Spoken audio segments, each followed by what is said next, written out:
Assalamu alaikum warahmatullahi wabarakatuh, everybody. My name is Preacher Moss, host of the SOS, the ShOUT Show. Hope that you are having a fabulous Wednesday, as Wednesdays go. Every once in a while, when we have subjects on the ShOUT Show, we start out with a subject, and then you get sometimes like breaking news. This was not necessarily breaking news; it was broken news, if you will. In the idea that we had to, excuse me, I didn't even cut my phone off, but just been at it all day.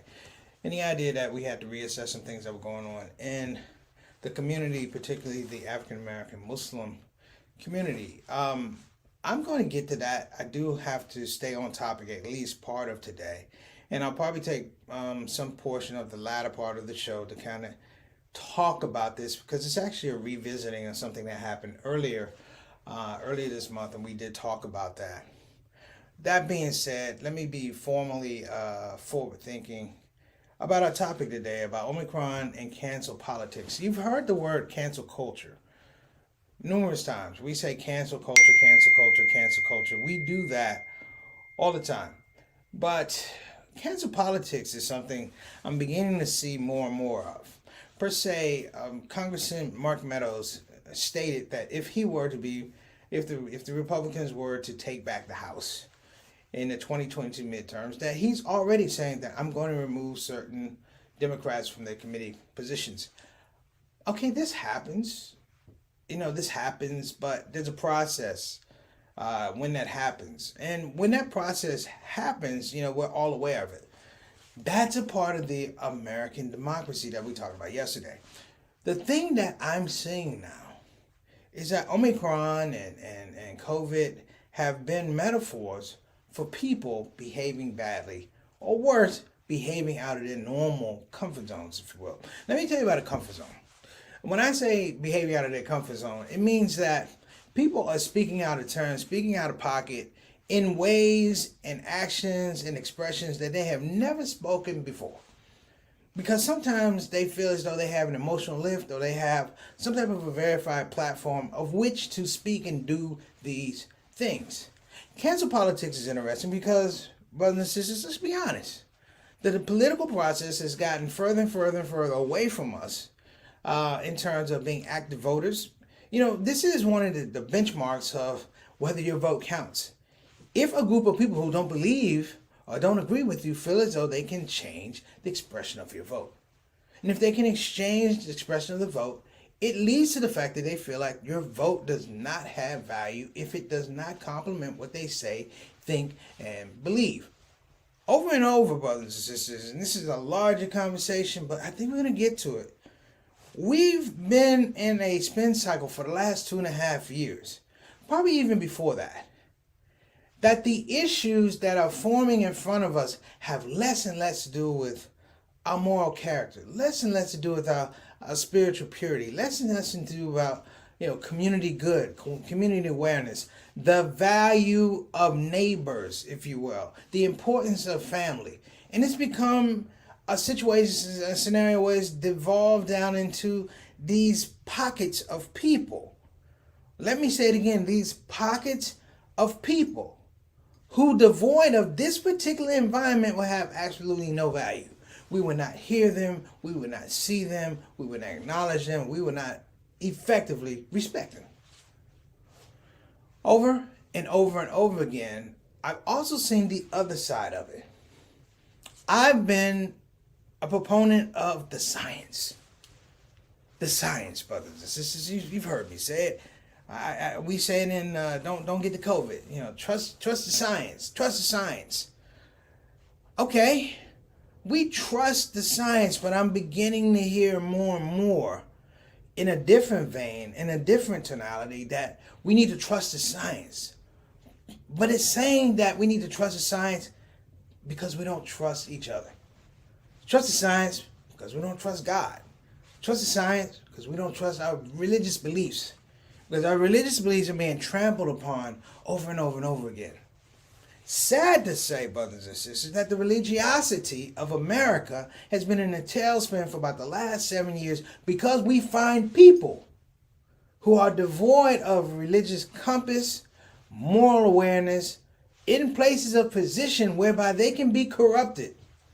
that they can forget everything they believed up to a point 2 to 3 years ago, because all of a sudden it moves from the passion of your religion, your conviction, to power. We are not a weak state unless we are led to believe we are a weak state. And therefore, those who do not fall into this space, somehow, some way, are heretics. They are the outliers who are crazy, possessed, or criminal when they step up to the mic and say, this thing ain't working. Our religion, our religiosity right now is in shambles, brothers and sisters. I find pockets where people rely more on themselves and don't have the conversation about God. They don't have the conversation about Moses, or Muhammad, or Jesus, or Buddha. They don't have these spaces, brothers and sisters, because we've been pushing them out. The euphoria right now of an Omicron is now, brothers and sisters, that people believe that life and death depends on, are you vaccinated or are you not vaccinated? And the interjection, or I should say, the removal of faith, but in some case, the interjection of weak faith, brothers and sisters, has allowed for this new political movement that I'm calling cancel politics. So listen, we're going to be back. We're going to get the show started. We got a lot of shows. Stick around. My name is Preacher Moss. SOS. We'll be right back.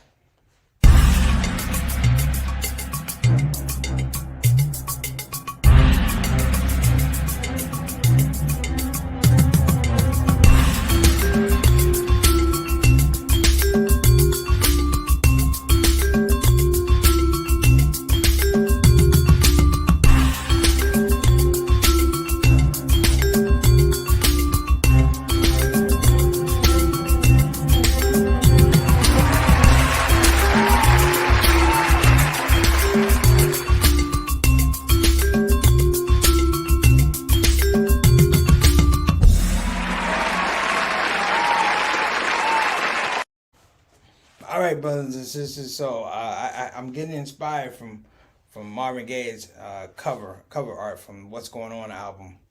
A little bit out of focus. Let me fix that for you. Oh, didn't fix it at all. There we go.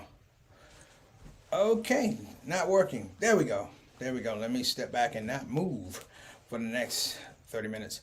So listen, I've begun this speech, if you will.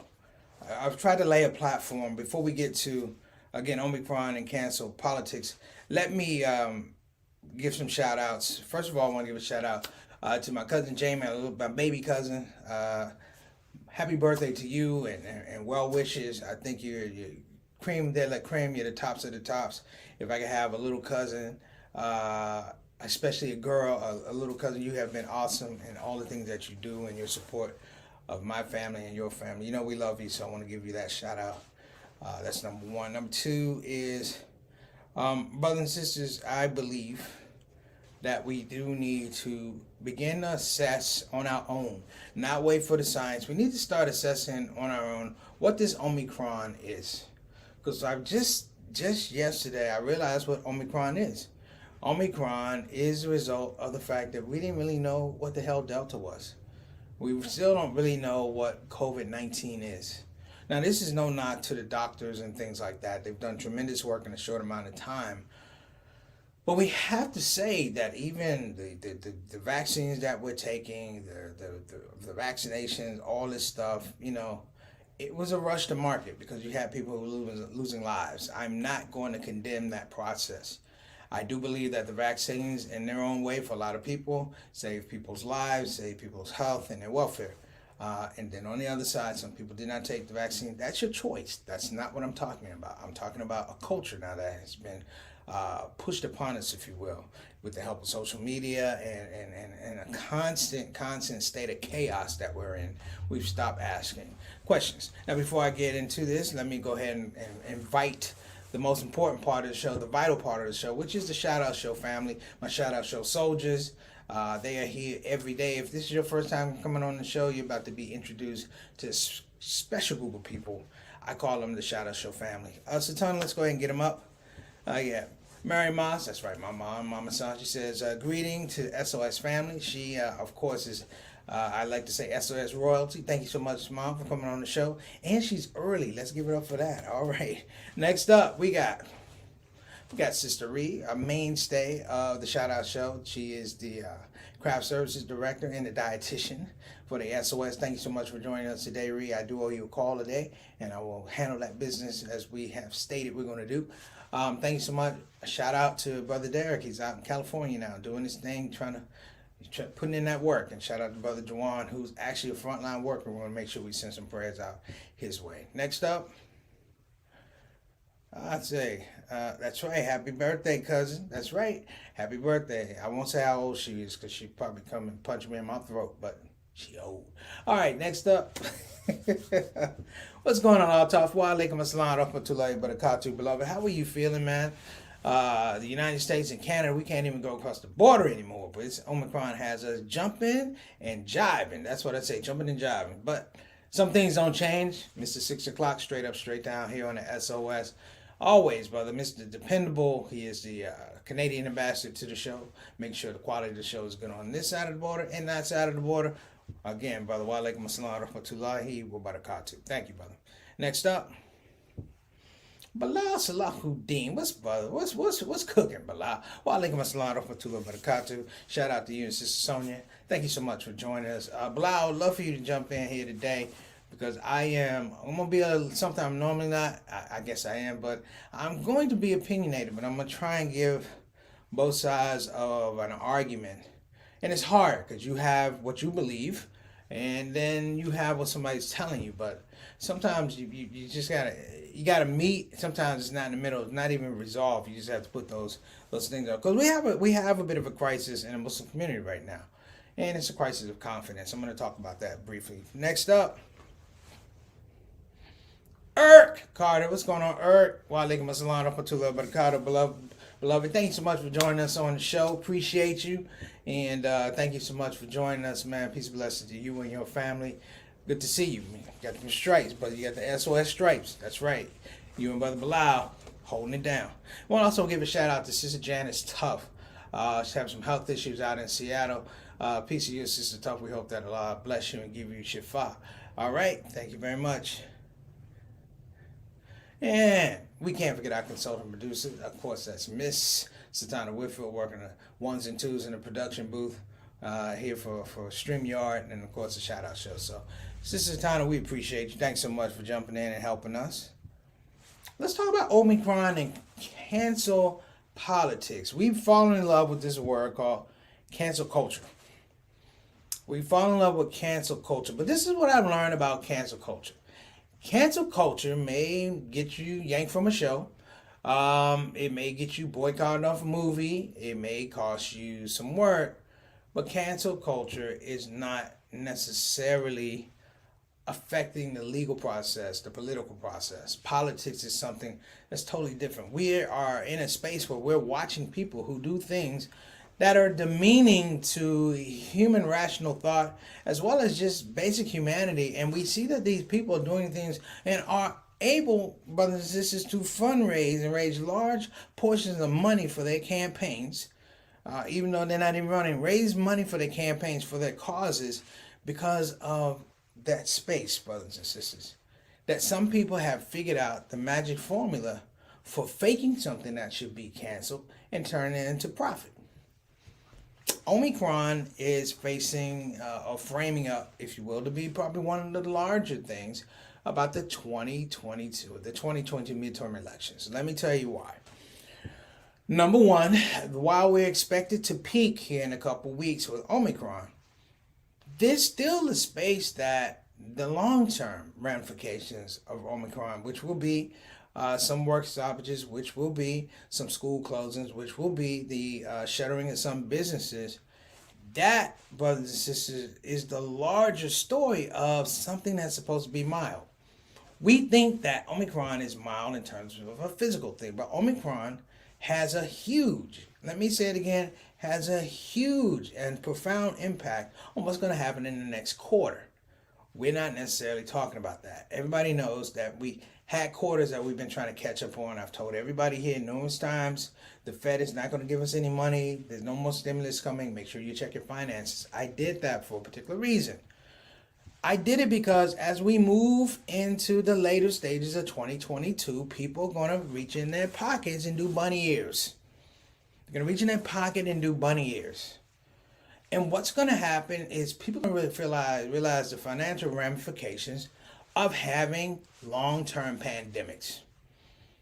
That being said, brothers and sisters, let me actually throw this out here. That the brunt of the people who will suffer from the long-term pandemic will be the people who initially said there's a problem. The people who initially tried to point out, brothers and sisters, that there was a problem in terms of not so much the science, but the reaction to the science. You see, Omicron is another situation. It's about a reaction to a pandemic, not the actual pandemic. Because if you are going around, unless you wind up in a hospital, where a lot of people are, excuse me. All right, hold on a minute, brothers and sisters.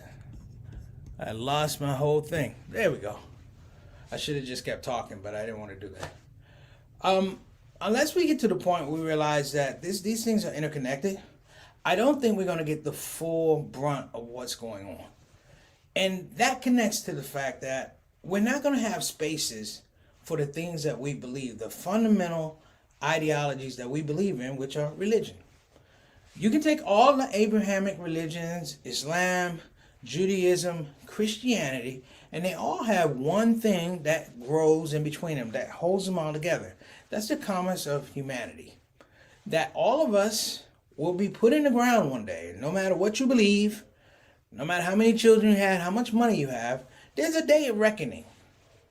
And what we're doing now is with Omicron and Delta and things like that, we are letting science, in some regard, frame what our day of reckoning is. I told you earlier, I'm just as guilty as anyone else going, trust the science, trust the science, trust the science. But science could be wrong. Only thing that's correct in this world is death. And all of us are going to get it right one day. That being stated, though, it still speaks to the fact that we have a fiduciary responsibility about the quality of life around us. You know, cancel politics is interesting because cancel politics, they cancel out one another because they feel like the policies of power, not the policies of permissibility, not the policies of service, are the things that they aspire for from the beginning. Many people said, and I agree, many people said that maybe the issue of COVID in the United States may not have been as bad if we had addressed it early.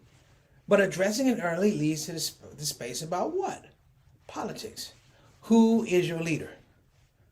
Who is your leader? We actively in a democratic process can't fire an ineffective leader. We have to wait for an electoral process. Which means if you're bad the first day of your term, I got to eat it to the last day of your term. That, brothers and sisters, is where we are today. And the whole scope of cancel politics now is, it's not even about voting. It's not about the welfare of the people, which I've said before. But here's the thing also I want to make sure I don't miss. That it's no longer about the integrity of the people. You see, the one thing about religion, whether you believe or you don't believe, there has to be some space of integrity. You know, one of my scholars said something that's really, really important about religion, but he talked about a whole idea, whatever you believe in, God. You know, he said, you know, you're never going to fully understand religion until you have a God that doesn't have to make any sacrifices. Until you have a God that doesn't have to make any sacrifices, meaning the giving, the mercy, the compassion, it doesn't cost them anything. It doesn't create deficits. And when you get into a space where you're talking about deficits, that's where we are now. Again, can religion survive? It can, but can it thrive? You know, we talk about a lot of things, brothers and sisters. We talk about a lot of things. In our community right now, we have people who are not necessarily walking away from the religion, but walking away doing it damage. Or in some cases, metaphorically walking away doing the damage and staying in a place, in a position where they can continue to do damage. Over and over and over, brothers and sisters, the whole philosophy of check yourself before you wreck yourself has been understated because we have people who don't believe in checking at all. That when you are in a study, the only thing that matters is the answer. Not like Miss Jones used to say, show your work. Or my mother used to say, show your work. Meaning show your work, meaning that there has to be a check off. We can't put ourselves in a situation where we believe inexplicably that you're going to do the right thing every time in every situation. The question about religion, I'll be honest, I'm not sure. After several years of Omicron, there are going to be pockets of people who are believers, diehard believers. That's not what I'm talking about. I'm talking about the actual intellectual space and capacity for people to understand the importance of religion. Not even if they join religion, not if they're religious, but understand that there is a space and a priority for believing other than what people tell us to believe. Clearly, the more and more we are, and I've said this before, that the GOP is not the GOP anymore. The whole idea of stop the lie and things like that, these are cults, brothers and sisters. And when you get into spaces where cults interject, then just like with anything else, there's the fear of contagion. That when you bring these things together, just like Omicron, you know, they had a report about Omicron today that said one of the problems of Omicron is it spread so fast, it might run out of people to infect. And some people literally think that means what? That it's going to go away. No. It means, brothers and sisters, that the level of infection is going to have stages. And as I talk about this, the level of infections, I'm talking about the case for cancel politics.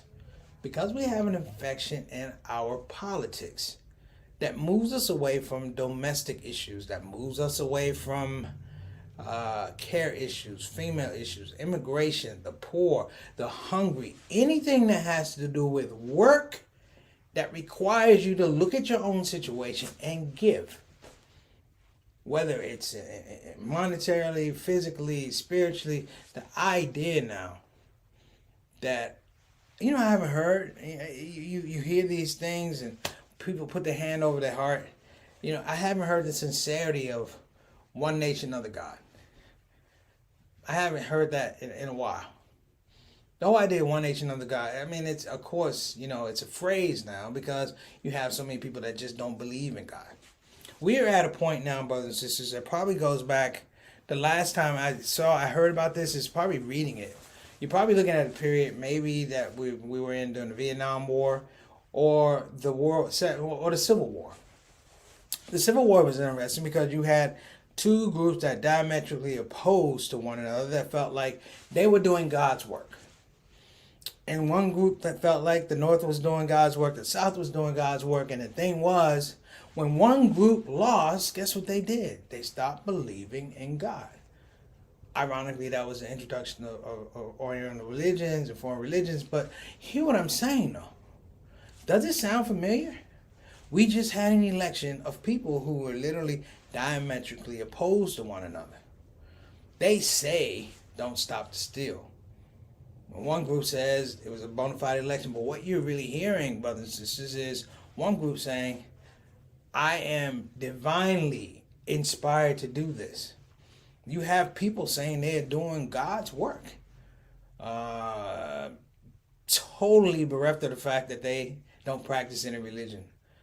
That in their hearts, they feel like the spiritual mantle that they're carrying usurps everything that they're seeing and everything that they're hearing, everything that they're reading. People don't count. And so with cancel politics, we now have this thing where in these small pockets of Congress and the Senate, we have people who have now taken on divine missions, if you will. They've taken on divine missions, if you will, to start believing that all of a sudden these things are important. Now, I'm going to get to one thing here, and I hope you guys don't mind. We have a situation in the Muslim community. I'm going to put this out a couple weeks ago. I can't remember. I spoke about a guy called a Muslim snitch. His name was Brother Iqbal, Roman Iqbal. That was his name. He was the executive director of CARE, Ohio, in Columbus. Basically, he was found out to be an informant for a group headed by Steve Emerson, who's a avowed, anti-Muslim. He sees Islam as terrorism, all that. And that's fine. That's fine. But this guy wound up snitching and doing informant work for quite a number of years. In fact, when he was found out, Mr. Iqbal was still the executive director, and he was still feeding information. It came down the pike last night, today, brothers and sisters, that we have another person. And this person is African American. His name is Tarek Will Nelson. Tarek Will Nelson he's been all over Memphis and places like that, and he wound up in D.C. and Washington metropolitan D.C. area at a masjid called Dollar Hijra. And he fell into this space whereby he began giving information for pay. They all took money. He started giving out information for pay. Now they said, I don't know if he got $30,000 or $100,000 over 3 years.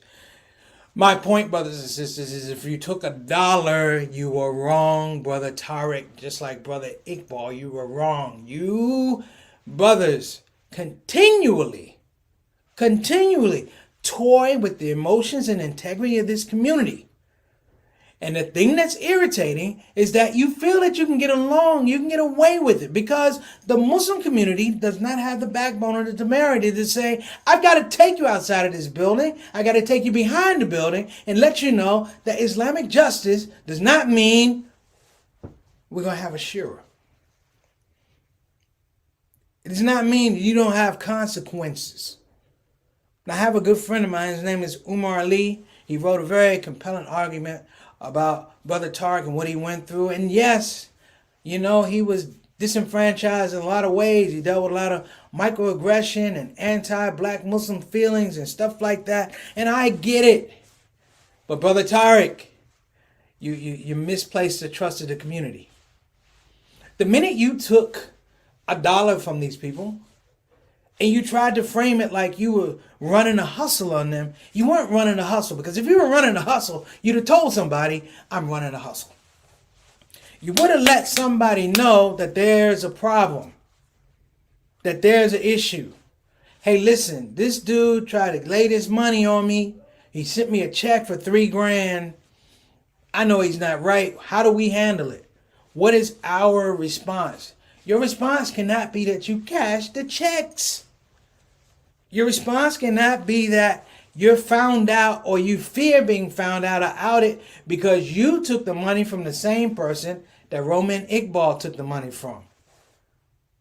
And the person at that anti-Muslim organization was about to drop the dime on you.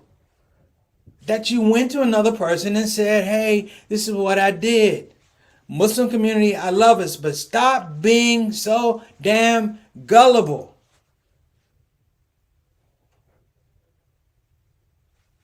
Yeah, I can forgive you, but I ain't got to forgive you right away. It's not a blanket check that I'm writing. It doesn't mean that we're good, that you get to integrate yourself with these other people.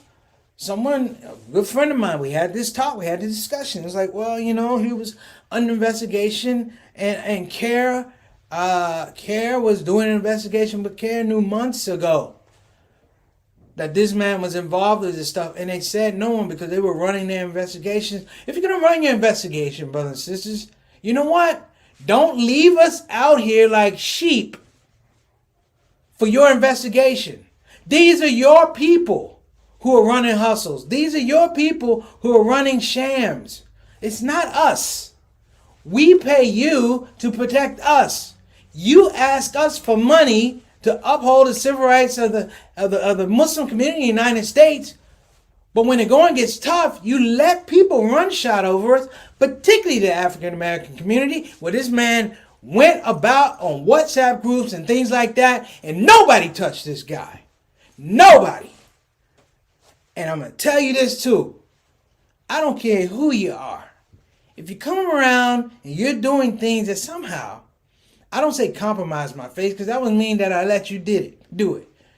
But if you're attacking the core values that I believe, that allow me to be whatever it is in life, good father, son, husband, brother, cousin, it's a problem. These people need to be isolated. Again and again and again, there's no backbone to this situation. Both of these guys that I mentioned to you, let's be honest, there's no charges, there's no legal recourse that you can take other than firing one, and the other one just had to walk around with the shame that he doo-dooed on the Muslim community. That's all you can do. We just point out, there you go, that's the guy, that's the guy. You can't do that anymore. And we become soft. Can I say soft? Satana, can I say soft? We become soft because people feel like they can do this. They can do you like dirt, come back around, and somehow, guess what? Somehow we're supposed to welcome them with open arms. Forget the Muslim snitches. We have that in entertainment. We have that in politics. We have people who are absolute pariahs. Trash this religion and still come around thinking that their doo-doo don't stink. It smells to high heaven. So, Brother Tariq, I don't know if you're around. I don't care if you're around. Just don't be around me. Just don't be around people who really, really strive to do this thing. And whatever it is, brother, that broke down your psyche and things like that, go get a therapist. Just like back then, you could have gotten a therapist. Last I checked, Emerson is not a therapist. His organization does not worry about the mental wellness of Muslims in the United States. They contribute to the detriment of Muslim wellness here in the United States. And I don't know who taught you how to run a hustle, but I like that person standing next to you and I smack you both. Garbage. Iqbal, hot garbage. Tariq Will Nelson, hot garbage. Don't come around expecting us to say, it's all right, brother. It's okay. It ain't okay. We understand. I don't understand. And maybe I'm not trying to understand. You know why? Because I'm a grown man with grown man feelings and grown man intellect. And maybe I don't go, it's okay, because that's what killed Malcolm. That's what destroyed the nation. That's what has us so disempowered today. You think you're the only one with mental health problems and issues in this religion? I'm a convert. I've been through it all, brother. But I'm going to tell you something. It never ever occurred to me in my worst days that I sell out somebody else. Might have done other things in life, might have been great, but you'll never see me with a tax statement or a deposit slip that said, this was the day I sold out our folks. So, I wish you well. I wish I don't see you at any of our masjids. I wish I don't see you at any of our functions. Hell, I don't even want to see you at janazas. Until you get your life straight. And getting your life straight doesn't necessarily mean that we want to see you then. I'm not speaking for everybody, but I'm speaking for all the emotions I have within myself. And every argument that I heard about you, and every argument that I read about you, you're not a sympathetic character, brother. You are not. And please stay off the BAM WhatsApp group. Satana, let's wrap up. We want to make sure that we give a shout out. Oh, Sister Ika, how you doing? Wa alaikum assalam rahmatullahi wa barakatuh. Sorry I was on the bench. Hope you and your family are doing well. Hope your daughter Nadifa is on the mend. Keep it up. Thank you so much for joining us. And Brother Fatim, what's going on? Well, alaikum assalam rahmatullahi wa barakatuh. My main man. Imam, I hope you don't mind. You know, we make dua for you and your family. You know, I always got love for you and your family, man. Thank you so much for popping on. And I'm sorry you had to hear that rant. This is probably not the best day to pop on, but, you know, it is what it is. You know where we come from. I have to say that a lot of times. I know I'm Muslim, but you know where we come from. And it's just some things that just need to be said. I owe you a call, too. I know I'm supposed to check in on you. I'm checking on you when I get off the show, inshallah. Okay, let's wrap up. I want to give a shout out to BeFinanciallyIndependent.com. Again, that's BeFinanciallyIndependent.com. Make sure you give them a call at 202-508-3780. Again, that's, I'm sorry, wait a minute. I got that. Okay, 202-508-3780. Give them a call. Check out the website. If you are interested, check this out. If you're interested in quality Islamic education at the graduate level, please look no further than Bayan Islamic Graduate School in Claremont, California, with programs in Islamic leadership, Islamic studies, Islamic education. They have a Master's Divinity program with a focus in Muslim chaplaincy. Imam Fatin is my main man. He's actually my classmate, one of my alums. Thank you for checking in again. As well, brothers and sisters, you know we've been talking about it. We got to make dua for me. Big meeting on Friday, inshallah. We're going to be talking about ushub.com. Again, that's ushub.com, the new streaming services. Basically putting out some of the best content in terms of Muslim creativity, Muslim directors, Muslim creatives. I believe this is the thing you've been looking for. I know people going, is this like a Muslim Netflix? Is this like a Muslim? No, it's not a Muslim Hulu either. Brothers and sisters, I think this group may have the actual formula for being able to put out a platform that's comparable to those without selling out its core values, building on the things that we have. The gamble on USHub is, do we as a community really value how valuable we are? Do we really know how much credibility we have? Do we know how much the world outside of Muslims really look at us and appreciate the art, appreciate the business? Okay. And last but not least, we're going to give a shout out to our frontline brothers and sisters at Convenient Urgent Care. Again, that's Convenient Urgent Care. Go to www.convenienturgent.com. Again, that's www.convenienturgent.com. Shout out to my main man, Ijaz Saeed, who's running and holding it down. Shout out to the workers. They have 3 locations throughout the city of Houston, Pasadena, Cypress, and Houston on Parker Road. So, brothers and sisters, that's our show for today. Appreciate you hanging in with your brother. Hope everyone has a blessed day, and we'll talk to you soon. See you tomorrow, inshallah. Assalamu alaikum wa rahmatullahi wa barakatuh. Shout out, show.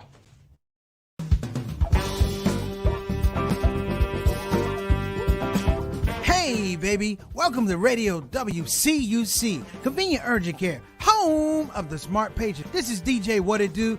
You know what time it is. It's the top of the hour, and the request lines are open. You know what you want to hear. I know what you want to hear. Operators are waiting. I just gotta hear "Don't Get the COVID."